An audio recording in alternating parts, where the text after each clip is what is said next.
Hi everyone, it's Duchess.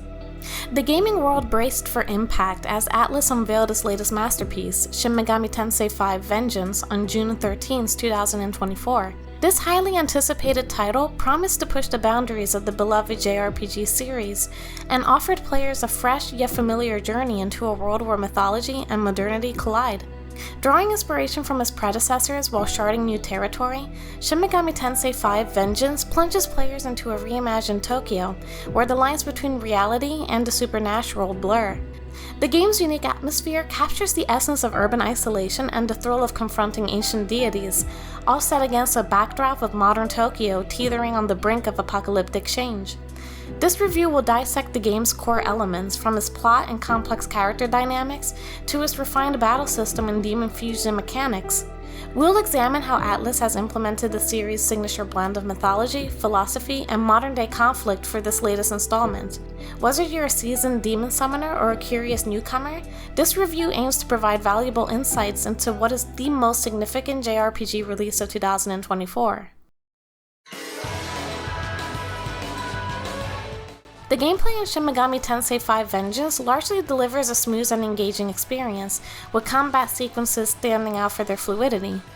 The game's performance is generally solid, suggesting that even players with budget-friendly graphic cards should be able to enjoy the game without significant issues on PC. However, it's worth noting that some optimization concerns persist. Even on high-end hardware like on my computer's RTX 4070 Ti, occasional and seemingly random frame rate stutters were observed, indicating that there might be some underlying optimization issues that could benefit from future patches. At the heart of the gameplay lies the series' signature demon fusion system, which shines brightly in this installment. Players are presented with a vast array of options while engaging in the game's turn-based battle format. Some of these options include demon hunting, capturing, and fusion, offering deep strategic possibilities and replay value.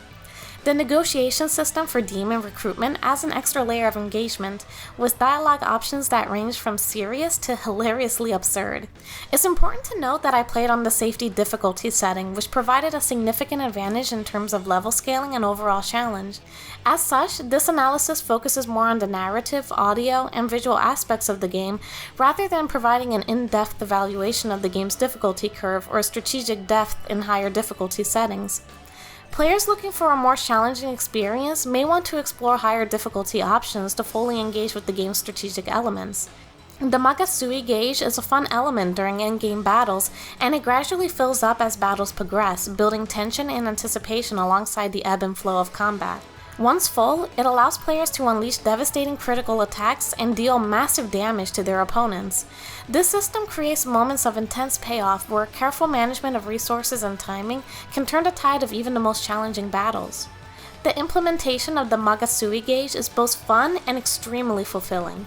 It rewards patient players who can strategically time their most powerful moves, while also providing a satisfying power boost that can help overcome particularly tough enemies or boss encounters. Side quests in the game present a mixed bag.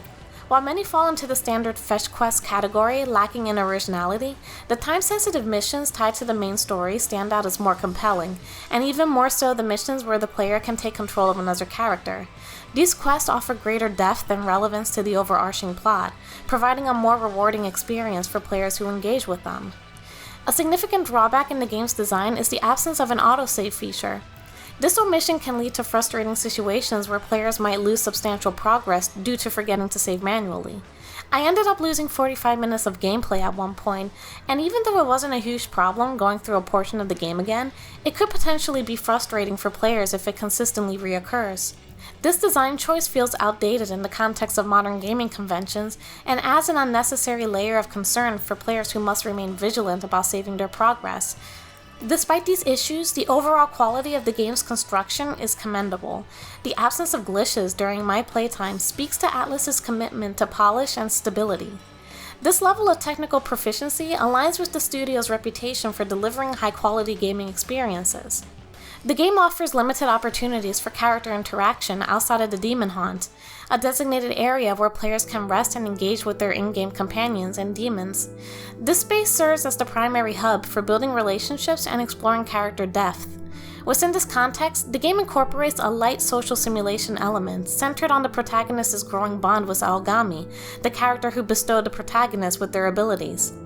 As this relationship deepens, the protagonist gains levels, providing a sense of character growth tied to narrative progression. However, it's crucial for players to approach this game with appropriate expectations. Unlike the Persona series, Shin Megami Tensei 5 Vengeance does not feature the extensive social simulation elements or the day-to-day school life mechanics that have become hallmarks of its sister franchise. There is no school year to navigate, nor are there abundant opportunities to explore and interact in a normal world setting.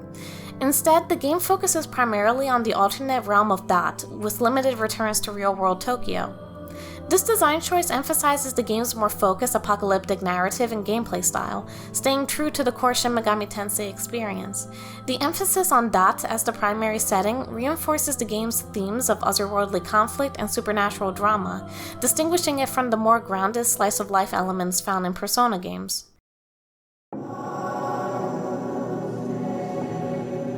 The visual presentation of Shin Megami Tensei 5 Vengeance is nothing short of spectacular, showcasing Atlus's mastery of their distinctive anime-inspired cel-shaded style.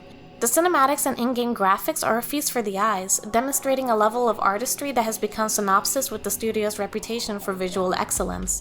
Color plays a pivotal role in the game's aesthetic, with a vibrant palette that brings the world to life in stunning detail. Particularly noteworthy is the prominent use of red and yellow, two contrasting colors that dominate both gameplay and cinematic sequences. These bold hues create striking visual moments that leave a lasting impression, effectively setting the tone for the game's themes and atmosphere. The opening sequence serves as a masterclass in visual storytelling, introducing players to the game's theme and tone through expertly crafted scenes. This sequence exemplifies Atlus's prowess in conveying complex narratives and emotions through visuals alone, immersing players in the game's world from the very start. While comparisons to Persona 5's groundbreaking visual style are inevitable, Shin Megami Tensei 5 Vengeance carves out its own distinct identity.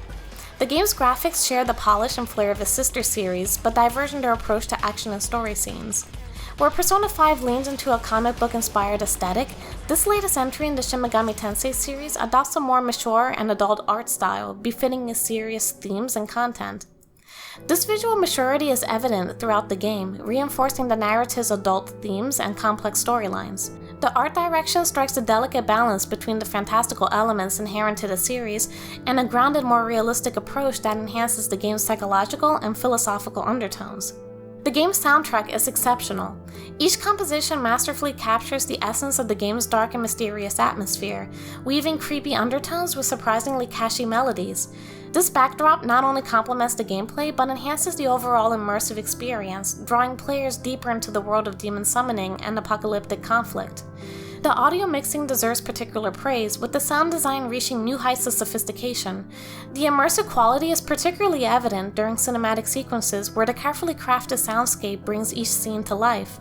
Bass tones growl through speakers during intense moments, adding a palpable sense of tension, while the shrill cries of female demons pierce through with impressive treble, sending chills down the player's spine.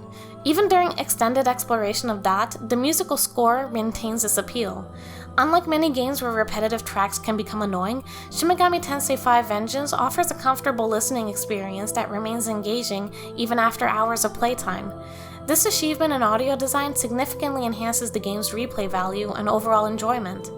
The battle music deserves special mention, striking a perfect balance between intensity and catchiness. It effectively ramps up the excitement of each encounter without overwhelming the player. Perhaps most notably, the level up jingle stands out as an unexpected earworm, a short but incredibly satisfying musical reward that players may find themselves eagerly anticipating.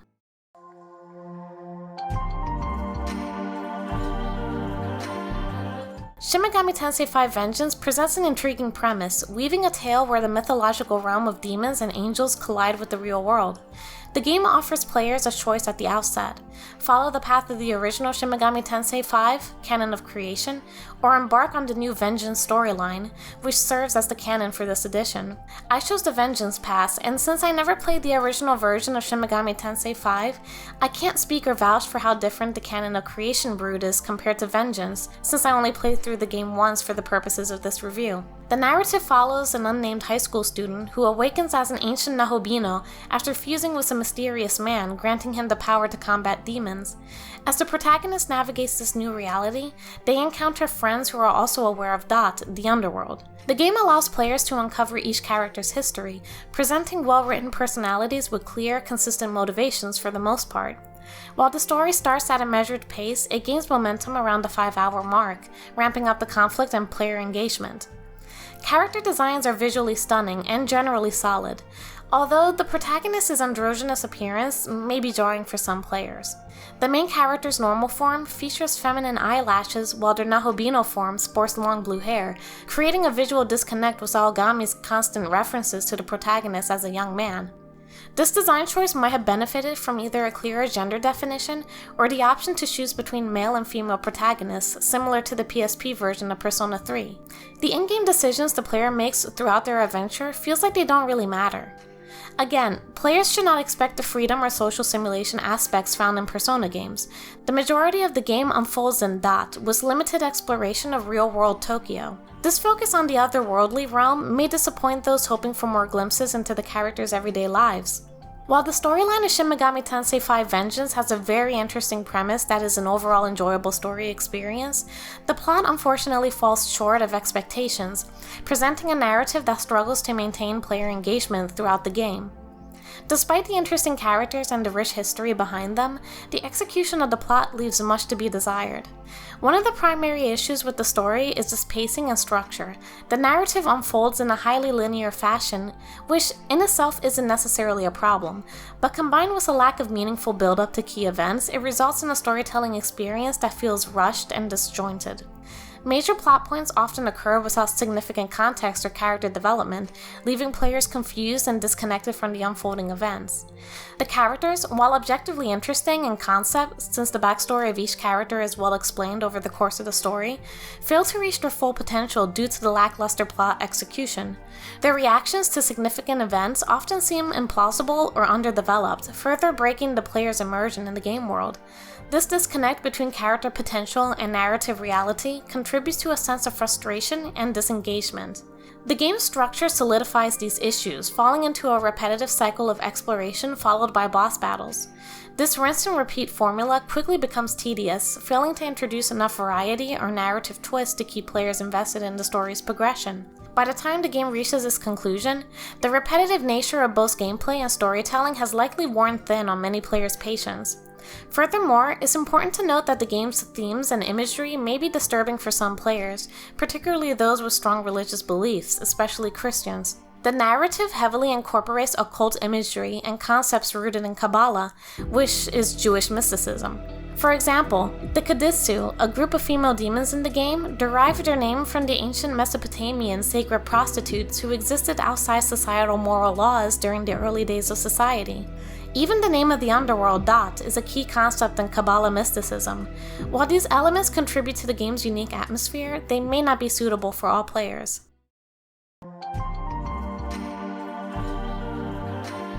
Shin Megami Tensei 5 Vengeance presented a mixed experience for me, mainly because I was expecting something different than what was actually presented. There were plenty of great ideas in this game, and half of them were executed beautifully, but while the game offers some compelling elements, it also falls short in key areas, particularly in its narrative. The gameplay stands out as a highlight, with engaging combat mechanics and the intriguing Magatsui gauge system adding depth to battles. The demon fusion and recruitment systems provide strategic depth and moments of levity, offering a satisfying core gameplay loop. However, it's important to note that this review was conducted on safety difficulty, which may not fully represent the game's challenge at higher difficulty levels. Visually and audibly, the game impresses with its distinctive art style and atmospheric soundtrack. The character designs are generally strong, though the androgynous appearance of the protagonist may be confusing for some players and potentially impact immersion. Unfortunately, the narrative fails to live up to expectations. Despite interesting character concepts, the story's execution feels rushed and often disjointed. The linear and repetitive structure of the plot, combined with a lack of meaningful build-up to key events, results in a storytelling experience that struggles to maintain player engagement throughout the game. It's also worth noting that the game's heavy reliance on occult themes and imagery may not be suitable for all players, particularly those uncomfortable with such content. As someone from a Catholic background, I found some elements unsettling, though this is a personal reaction rather than an objective criticism. Considering all aspects from the engaging gameplay mechanics to the disappointing narrative execution, Shin Megami Tensei 5 Vengeance earns a final score of 8 out of 10. This score reflects a game with strong gameplay elements and impressive audiovisual design, but held back by its storytelling shortcomings. It may appeal to fans of the series and those who prioritize gameplay over a narrative, but potential players should be aware of its thematic content and narrative issues before diving in. And that's my take on it. Speaking of diving into new experiences, don't forget to check out the link in the description to sign up for Minimap, the awesome all-in-one gaming community platform that provided me with a copy for this preview. With Minimap, you can go beyond just reading reviews and actually connect with a thriving community of gamers from around the world, sync up your gaming accounts across all platforms, discover personalized game recommendations based on your preferences, and engage in lively discussions about upcoming titles and more. Their expansive database covers over 150,000 games and features a staggering 3 million user reviews to help you decide what to play next. Their integrated social features, like the ability to create game clubs and chat on Discord, make it easy to find other gamers with the same interests. So if you want to stay ahead of the curve on new and upcoming releases, give Minimap a try using the link down below. See you guys later!